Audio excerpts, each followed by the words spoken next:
ये तो जुर्म का पुराना नाता है। हमारे चारों ओर फैला जुर्म का मकड़ जाल।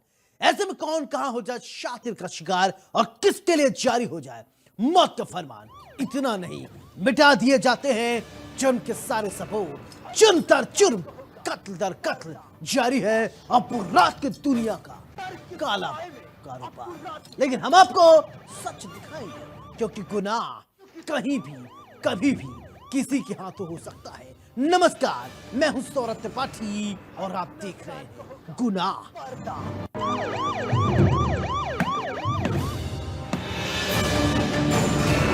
हर गुनहगार को होगा पर्दा फाश। डर के साए में अपराधी गोलियों की तड़तड़ाहट से डर और दहशत। इस बदलते समय ने पति पत्नी के रिश्ते को भी बदल कर रख दिया।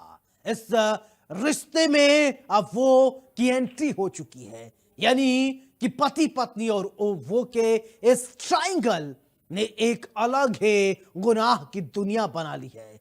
देश भर में लगातार ऐसे ही मामले सामने आ रहे हैं जहां पर पति पत्नी के रिश्तों पर गंभीर सवाल खड़े हो रहे हैं। पति पत्नी का रिश्ता अब वो का रिश्ता नहीं रहा जिस रिश्ते में रहते हुए 7 जन्मों तक जीने मरने की कस्में खाई जाती थी। लेकिन इन कस्मों को अब दफन कर दिया गया है। पूरा मामला सिविल लाइन थाना क्षेत्र के गांव बहेड़ी का है, जहां एक महिला ने अपने प्रेमी के साथ मिलकर पति की गला घोंटकर हत्या कर दी और शोर मचा दिया कि उसने फंदे से लटक कर आत्महत्या कर ली। लेकिन जब थाने में पुलिस इस बारे में पोस्टमार्टम करवा रही थी तो पता चला कि गला दबाकर हत्या की गई है। यह रिपोर्ट देखिए और समझिए।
तक जीने मरने की कस्में खाई जाती थी, लेकिन इन कस्मों को अब दफन कर दिया गया है।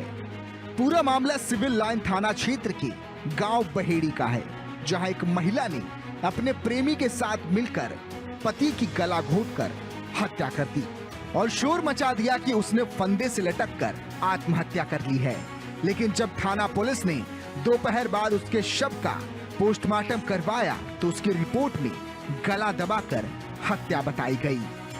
सिविल लाइंस थाना क्षेत्र के गांव बहेड़ी निवासी 30 वर्षीय भूपेंद्र गुरुग्राम में रहकर एक प्राइवेट कंपनी में काम करता था। उसकी शादी अलीगढ़ जिले के सिकुर थाना क्षेत्र निवासी राजकुमारी के साथ हुई थी। भूपेंद्र अपने घर का इकलौता वारिस था। वह कामकाज के चक्कर में अक्सर बाहर रहता था। इसका फायदा उठाकर राजकुमारी ने अपने घर के सामने रहने वाले बलवीर से अवैध संबंध बना लिए। वह मौका मिलते ही उसके घर पर आ जाता। अभी 10 से 15 दिन पहले ही भूपेंद्र गुरुग्राम से घर आया था। उसके बाद से वह लगातार शराब पी रहा था। बुधवार रात भी वह शराब पीकर घर आया। उसकी 11 वर्षीय बहन गुंजन के मुताबिक रात करीब 8-9 बजे उसकी भाभी राजकुमारी ने अपने प्रेमी को घर पर बुला लिया। वह घर के बाहर सो रही थी।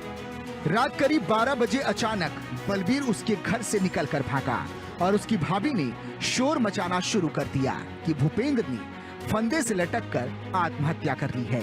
उसका शोर शराबा सुनकर आसपास के तमाम लोग आ गए और वह तुरंत ही भूपेंद्र को राजकीय मेडिकल कॉलेज ले गए, जहां उसे मृत घोषित कर दिया गया। वो कह रहा था भैया बंद कर ले, वो बड़े भैया भी है और भाई अब उनने हमारे बाहर लेकर आता हो और हमारी मम्मी बाहर लेकर आते हैं और गेट लगा दो तई ना मेन गेट लगा दो तई कहता हाँ मैं कह रहा खोला धमकी दे रहा है तुम्हारे लोग मार देंगे ऐसे तई ना मेरे मुँह बंद कर लो तई ना जी गुड़ाहा गए तो भैया बात करते हुए पकड़ ले भैया जब तई भैया ने फोन फोड़ लो तई जी धमकी दे कह रहे कहता मेरे मोबाइल से करवा तो भैया ने कह रही मैंने करवा रहा लाए कल शाम के लिए खेत की बिचवावी की कह रही। युवक की मां गुड्डी को यकीन नहीं हो रहा था कि उसके बेटे ने फंदे से लटक कर जान दे दी। उन्होंने गुंजन के बताए अनुसार राजकुमारी और बलबीर पर हत्या का आरोप लगाया। जब राजकुमारी ने यह सुना तो वह अपने बेटे को लेकर मायके चली गई। उसका पड़ोसी बलबीर भी गांव से फरार हो गया। इसकी सूचना पर पहुंची पुलिस ने गुरुवार दोपहर बाद उसके शव को पोस्टमार्टम के लिए भेजा। जब देर शाम को उसकी रिपोर्ट थाने पहुंची तो उससे पता चला कि भूपेंद्र ने आत्महत्या नहीं बल्कि उसकी गला दबाकर हत्या हुई है। बदायूं जिले में एक बार फिर पति पत्नी के रिश्ते कलंकित हुए हैं।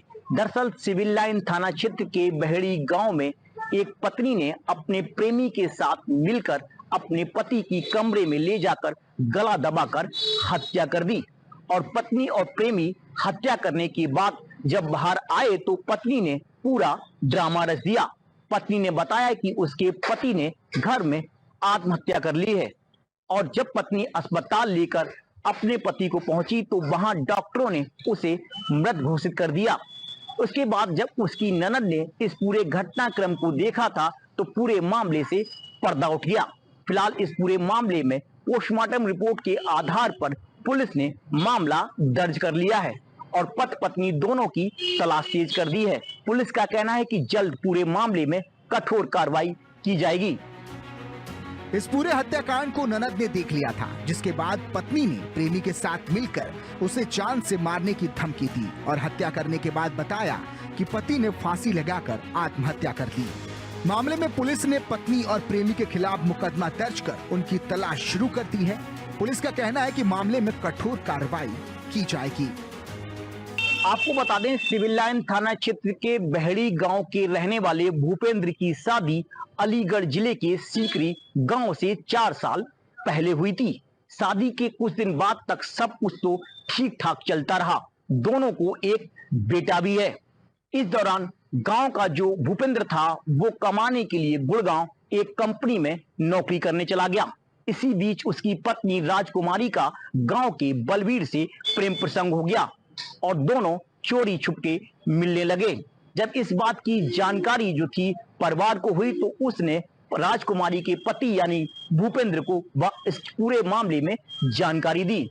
इसको लेकर लगातार पति पत्नी में विवाद चला, लेकिन एक बार फिर पति पत्नी के रिश्तों में कलंकित करने देने वाली घटना पत्नी ने अंजाम दे दी और अपने प्रेमी के साथ मिलकर पति की गला दबाकर हत्या कर दी।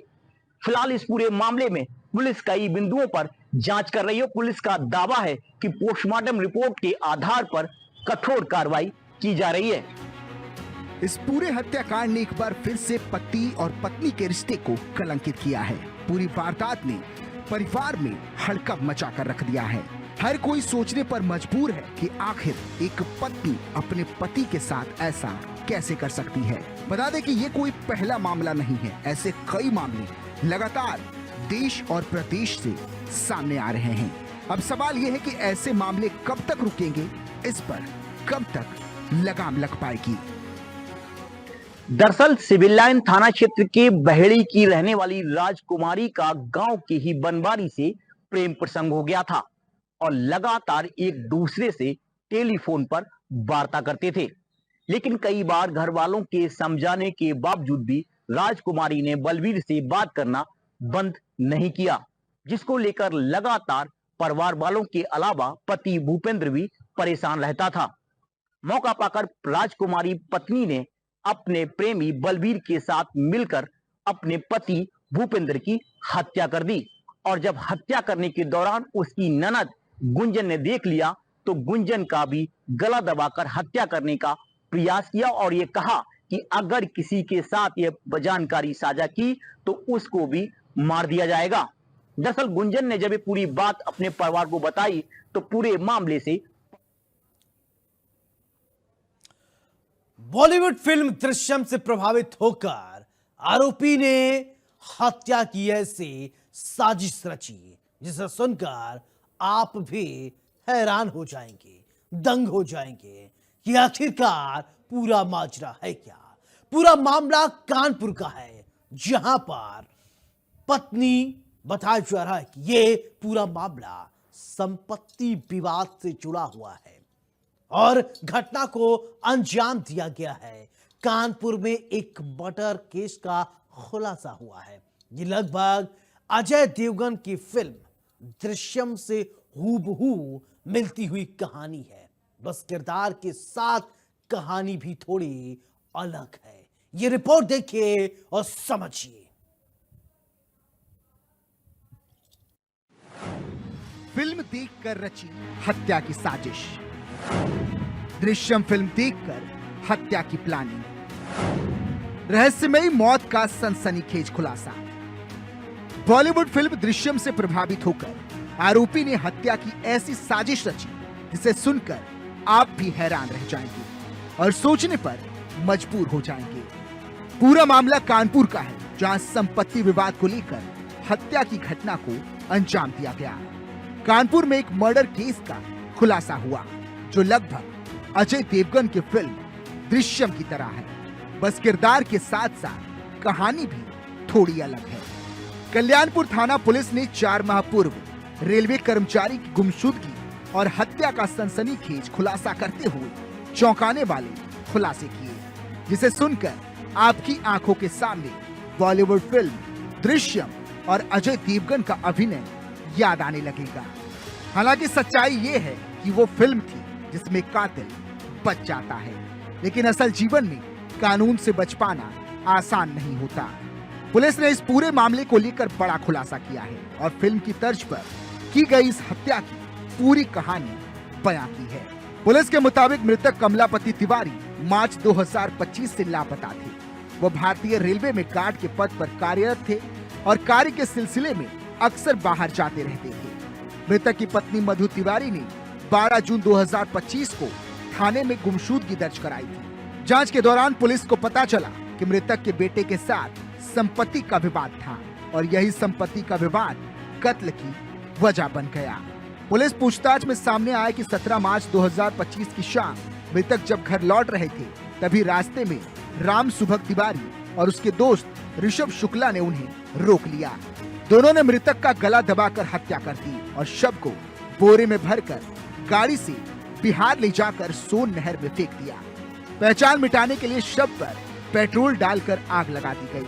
हत्या के बाद आरोपियों ने मृतक का मोबाइल फोन बिहार से ऑन कर लोकेशन बदलने की कोशिश की ताकि पुलिस गुमराह हो सके, मगर पुलिस की तकनीकी जांच में सारा सच सामने आ गया। कल्याणपुर थाने में 12 जून 2025 को एक कमलापति तिवारी जो रेलवे के गार्ड पद से रिटायर्ड हुए, उनकी गुमशुदगी लिखी गई थी, उनकी पत्नी के द्वारा लिखवाई गई थी कि उनके पति गायब। इस संबंध में जब हमारी सर्विलांस की टीम और थाना कल्याणपुर की टीम ने संयुक्त प्रयास से इस घटना का अनावरण किया है और घटना के जो अनावरण करने के बाद ये तथ्य प्रकाश में आया कि कमलापति तिवारी गार्ड के पद से रिटायर्ड हुए थे और इनके 8 दुकानें थी और इनके पेंशन का पैसा भी अपने बच्चों को नहीं देते थे। इनकी पत्नी इनके साथ नहीं रहती थी, वृंदावन में रहती थी, बच्चे अलग रहते थे।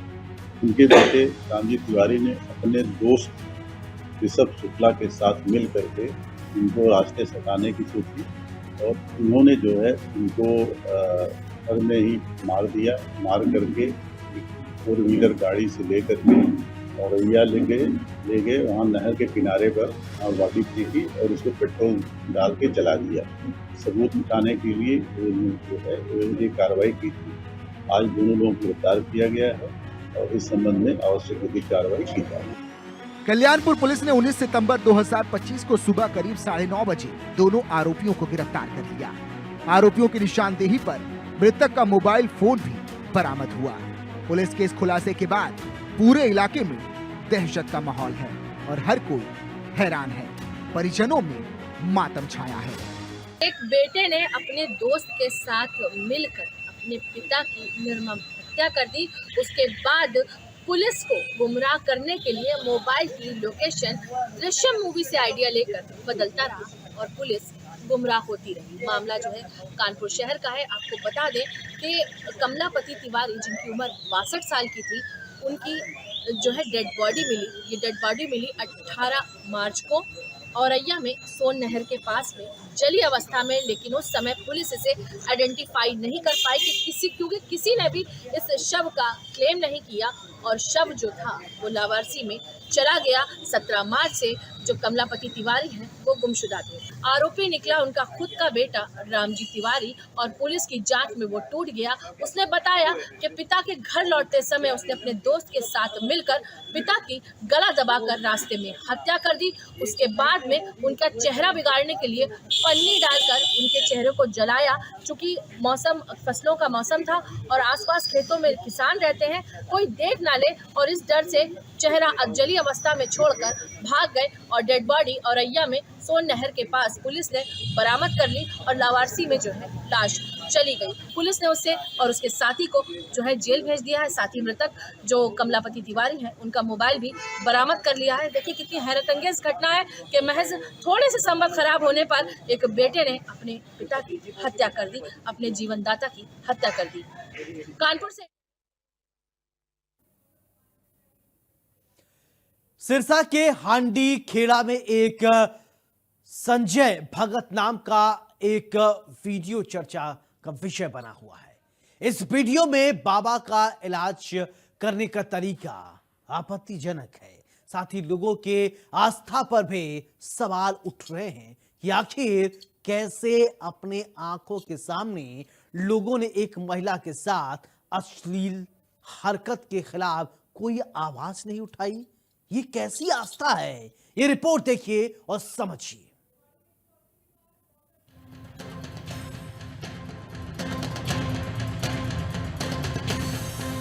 अंधभक्ति का डेरा ग्रामीणों ने मिलकर घेरा। बाबा बेनकाब, गुनाहों का होगा हिसाब। आस्था के दरबार में अंधभक्ति हावी हो जाए तो नजारा कुछ ऐसा दिखता है। ये तस्वीरें सिरसा के हांडी खेड़ा गांव की है, जहां एक डेरे में भक्तों के बीच एक बाबा गंदी हरकत कर रहा है। लेकिन आस्था का बोलबाला ऐसा है कि लोग आंख बंद किए इस गंदी हरकत को भी अपनी मौन स्वीकृति दे रहे हैं। बाबा के दरबार में तो बाबा की चल गई, लेकिन इस दरबार से बाहर आए इन तस्वीरों पर घमासान छिड़ गया। बाबा की ये हरकतें लोगों के बर्दाश्त के बाहर है। तस्वीरों में दिख रहा है कि ये डेरा सिरसा जिले के हांडी खेला में चलता है, जहां संजय भक्त नाम का एक बाबा बजरंग बली के आशीर्वाद से लोगों के इलाज का दावा करता है। बाबा के दावों पर यकीन रखने वाले लोग बिना किसी संकोच के डॉक्टर के पास जाने के बजाय इस दरबार में आते हैं, इस उम्मीद से कि बाबा चमत्कारी है और यहाँ आकर उनके दुख दर्द दूर कर जाएगा। लेकिन इस बाबा के इलाज का तरीका देखिए। इसे देखकर आप बाबा का पाखंड खुद ही समझ जाएंगे। इस वीडियो में बाबा महिला के प्राइवेट पार्ट्स को दबाते हुए दिखाई दे रहा है। भक्तों का दावा है कि महिला की छाती में दर्द रहता था और भगत संजय के इलाज से महिला की बीमारी खत्म हो गई। आस्था और अंधविश्वास की दहलीज पर खड़े श्रद्धालुओं का कहना है कि बाबा अपने भक्तों का भला करता है। डेरे में किसी भी व्यक्ति से इलाज कराने के बदले कोई पैसा या फिर कोई सामान नहीं लिया जाता। बाबा संजय को कुछ लोग बदनाम करने की कोशिश करते हैं। जो कुछ लोग ऐसे हैं जो गवर्नमेंट खराब करने वाले, जो दरबार को चलने नहीं देते, जो अच्छाई है अच्छाई वो आगे नहीं आने देते, और जो गलत है वो गलत होना ही चाहिए, जो गलत है उसका होना ही चाहिए। ये गलत नहीं है बाबा, नहीं। हाँ पर संगत बैठी है, यहाँ संगत के बीच में वीडियो वायरल हुआ। हाँ वो कोई गलत हरकत नहीं है। ऐसे झाड़ा लगा रहे हैं, बिल्कुल ऐसे नहीं है, ऐसे वो इलाज कर रहे हैं? हाँ, उसकी पता है उसके छाती में गांठ थी, वो ठीक हो गई। वो मिठाई का डब्बा ही ले आए थे। तो किसी क्या कह सकते हैं जी। जो मेरे को आप ऐसे बोल रहे पखंड कर रहा है, ये सेवा ही नहीं कर रहा, तो आप किसी का मुँह नहीं पड़ सकते। संगत बहुत आती है। कल तो संगत को आने नहीं दिया, वहाँ पर अड्डे पर हमें धरना दे रखा है गाँव वालों ने। बहुत बार से ही बहुत आती है। पैसे हमारे सामने तो अभी तक कोई लिए नहीं है जी।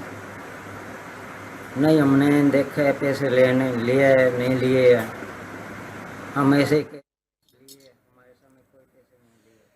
बाबा के भक्तों ने भले ही आवाज न उठाई हो, लेकिन गांव हांडी खेड़ा के लोगों के लिए बात अब गांव की प्रतिष्ठा की है, जिसके लिए अब वो बाबा के खिलाफ एकजुट हैं और डेरे के खिलाफ प्रशासन से कार्रवाई की मांग कर रहे हैं। ये रिपोर्ट देखिए।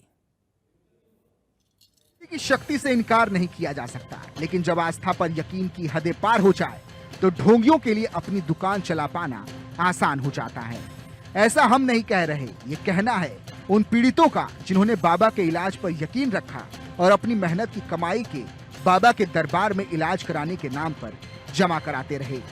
ऐसा हम नहीं कह रहे, ये कहना है उन पीड़ितों का जिन्होंने बाबा के इलाज पर यकीन रखा और अपनी मेहनत की कमाई बाबा के दरबार में इलाज कराने के नाम पर जमा कराते रहे।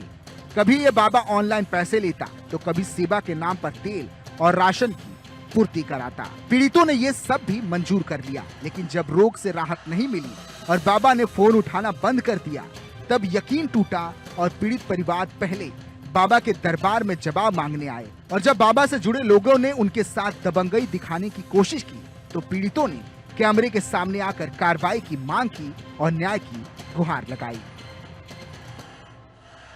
बालाजी से आई हूँ और जयपुर रहती हूँ और जयपुर से आती हूँ मैं। कितने बार आ चुके हो यहाँ? यहाँ 8 बार आ चुके हम। 4 महीने हो गए इनको आते आते।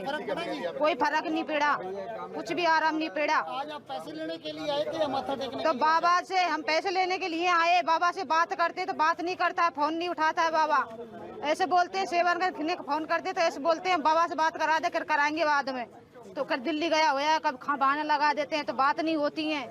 फिर बाबा से पहले बात हुई 10 दिन पहले तो क्या बोलते हैं कि बेटा कोई बात नहीं, कोई बात नहीं। तो पैसे मेरे नहीं गए हैं का, तुम्हारे लिए तो मर जा बने कोई। तो ऐसे सैली होता है, दिन भर काम करते हैं धूप में, कितना पैसे कैसे मेहनत से कमाना आता है। ये ऐसे बाबा ने हमसे ढोंग रचे, तो ऐसा नहीं करना चाहिए बाबा को। मारपीट करिए और ऐसे सेल करें भाई, बैठाते पानी वानी पियो शांति से बोलते, तो ऐसे सेल करते हैं। कितने आदमी आए थे आप? ऐसे तो बहुत दान करते हैं, ये हॉस्पिटल में दान करते हैं, वहाँ लंगर लगाते हैं, तो ऐसे सेल चलता है। अभी ये होना चाहिए, मेरे पैसे लगे जो आने चाहिए वापस। जनता को हिसाब मिलना चाहिए और पूरी जनता को हिसाब मिलना चाहिए। और कोई भी भाई बहन कोई भी बेचारा है, कोई भी नहीं आना चाहिए यहाँ। ऐसे धंधे बंद होने हाँ, ये धंधे तो बंद होने चाहिए। क्यों मैं फंसी हूँ। किस गांव में आते थे? हांडी खेड़ा में। कौन था यहाँ जो बाबा? संजय बाबा है। डाले हैं बाबा के नंबर पे, संजय वो आ रही है, उसमें मेरे पास स्क्रीनशॉट है और 11 किलो तेल है मेरे पास। कंप्लेंट करवाई आपने? हाँ, आपका इलाज हुआ कि नहीं? अभी कंप्लेंट कराई है, फायदा कुछ नहीं हुआ मेरे। मैं बाबा को 10 दिन से फोन लगा रहा हूँ, बाबा उठा रहा नहीं फोन। सेवादार उठाता है, बाबा दिल्ली गया हुआ है। कल भी मैंने बोला था मैं थाने में FIR दर्ज कराऊंगा, कल आऊँगा सरता, लेकिन कोई सुनावनी नहीं हो रही। 10 दिन से घरवाली बीमार पड़ी है, जब से ज़्यादा हो गई उल्टी बाबा के आने से। बाबा चीज़ की करवाई है, मैंने पैसे लूटे मेरे से। 31,000 रुपये लूट लिए मेरे से, कोई आराम नहीं है। 4 महीने से धक्का अभी। और इसी के साथ गुनाह में मेरे साथ फिलहाल इतना ही। नमस्कार।